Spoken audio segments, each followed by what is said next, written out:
Eto na.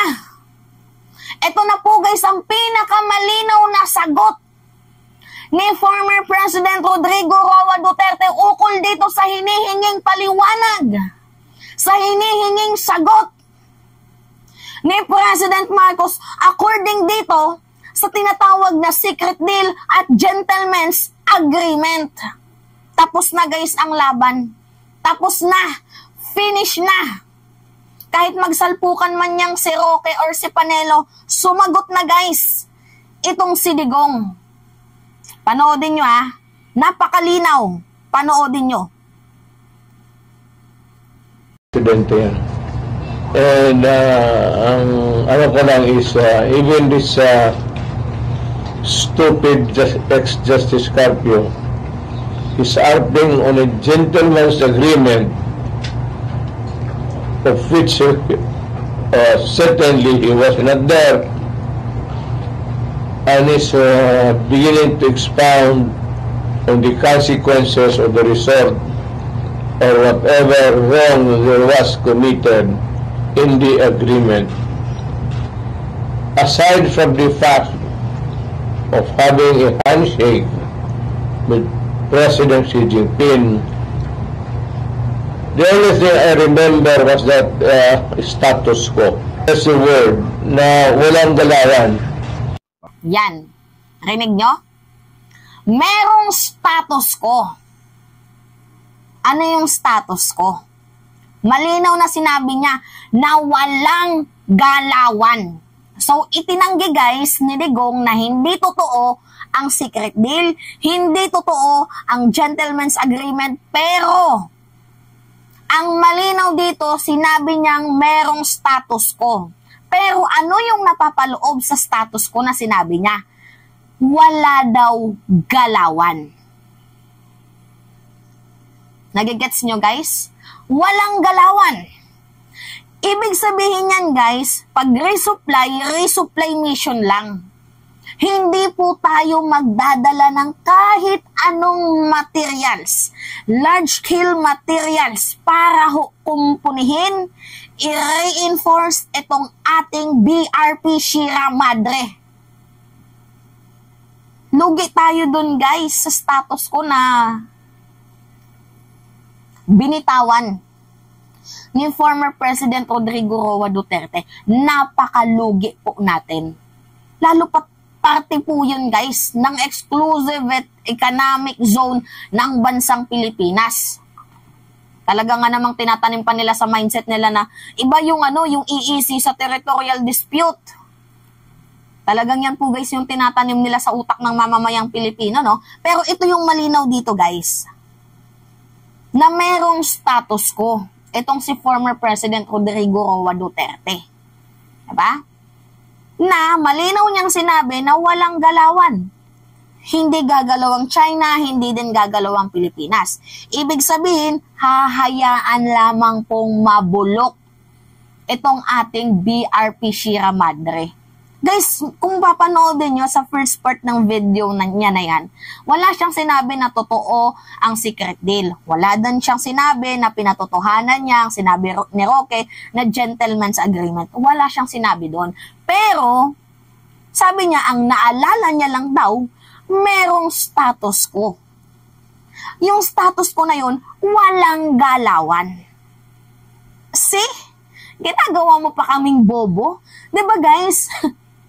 Maghahanap ka na nga lang ng lulusutan mo doon pa sa maraming butas. O ngayon, napag-alaman na totoo nga talaga. Yung sinabi, yung promise, diba? Na hindi tayo magdadala ng pangkumpuni para sa ating kinakalawang na BRP Sierra Madre. Lugi tayo dyan guys. Napakalugi po natin dyan guys. Ang dami na nga nilang barko na nakapalibot sa ating mga territorial dispute, sa ating exclusive economic zone. Diba? Tapos hahayaan pa ni Digong na pabulukin itong ating BRP Sierra Madre. For what? Pag nabulok kanila na, di parang gano'n na din yun. Binibigay mo na ang parte, ang teritoryo ng bansang Pilipinas doon sa China. Buti na lang guys nagsalita ang ating presidente kasi ito yun guys yung hugot dyan ni Digong. Ano yung sabi ni PBBM? I am horrified by gentleman's agreement wants clarification from Chinese ambassador. Kasi guys, itong si President Marcos, yung initial reaction niya, literal na nagulat, nabahala, at literal na natatakot siya guys. Kasi bakit naman to ginawa ni former President Rodrigo Roa Duterte? Ano nga ba yung totoong usapan nila doon? Official things ba to or personal things? Gusto niyang magpaliwanag itong si former President Rodrigo Roa Duterte kasi wala naman po tayong clear message na nakukuha sa kampo ni Digong. Especially nga itong si Panelo, sasabihin hindi totoo ang gentleman's agreement, sasabihin ni Roque na totoo yun. So, wala tayong clear message. So, ngayon, ang nangyari, diba sabi ni PBBM bago siya umalis ng papuntang Washington DC, in-interview siya, ambush interview. Gusto niyang magpaliwanag itong si Digong kasi yung feelings niya, horrified. Kumbaga, kinilabutan, nagulat, nababahala siya.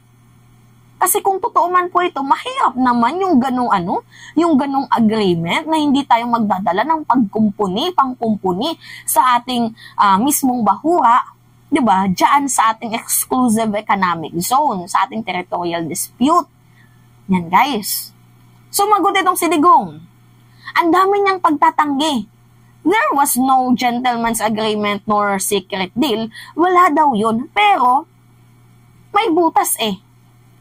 Sabi niya, yung tanging naalala ko lang, mayroong status quo. Diba? Status quo para medyo hindi masyadong, hindi masyadong tagilid, hindi masyadong tabingi. Status quo daw. Kasi guys, pag status quo, much better naman siya kaysa dito sa salitang gentleman's agreement kasi may pinag-agrihan. Or dito sa secret deal kasi secret deal nga, merong kasunduan. So, status quo. Para hindi masyadong lipad ba yung yung word na galit sa mamamayang Pilipino. Pinabango nila. Pero basically, ganun din po yun, guys. May status quo nga, pero ano yung napapalob sa status quo? Now, we would not, tawag dito, hindi natin gagalawin. Wala siyang sinabi na we would not bring any large-scale materials. Wala siyang sinabing ganun. Pero, ang kanyang paliwanag na walang galawan. So meaning, ano yung ibig sabihin ng walang galawan? Yung napapaloob sa gentleman's agreement na hindi tayo magdadala ng mga large-scale materials to reinforce our BRP Sierra Madre doon sa Ayungin Shoal. Yun po yun, guys. Diba? Nagawa tayong bobo ni Digong no? So tapos na ang laban. Huwag na tayong magtalo dito. Tapos na po ang laban. Si Digong na mismo ang umamin. Inamin niya na mayroong status quo, hindi nga lang secret deal, hindi nga lang gentleman's agreement, kundi status quo. Which is napapaloob sa status quo na walang galawan. Diba? Gagawin pa tayong tanga no? Kayo, ano yung may comment nyo guys? Palibasa tuta ng China, tas lagi nilang ini-insist kung papanoodin nyo yung video. Sige, kapag galawin yan, magkakagera. Oo na lang, gera na naman. Gera na naman. Unlimited. Yan yung tinatanim nila na maging mindset natin kapag ginalaw natin, gegerahin tayo. At tagal na nga ng away nila ng Taiwan at Japan. Taiwan at China, ginera ba ng China ang Taiwan? Diba hindi? Grabe ba yung mind conditioning na ginagawa ni Digong? Anyway, yun lamang ho guys. So that's me again, si Mima Alicia Nyot, nagbabalik ulit para sa ating panibagong video.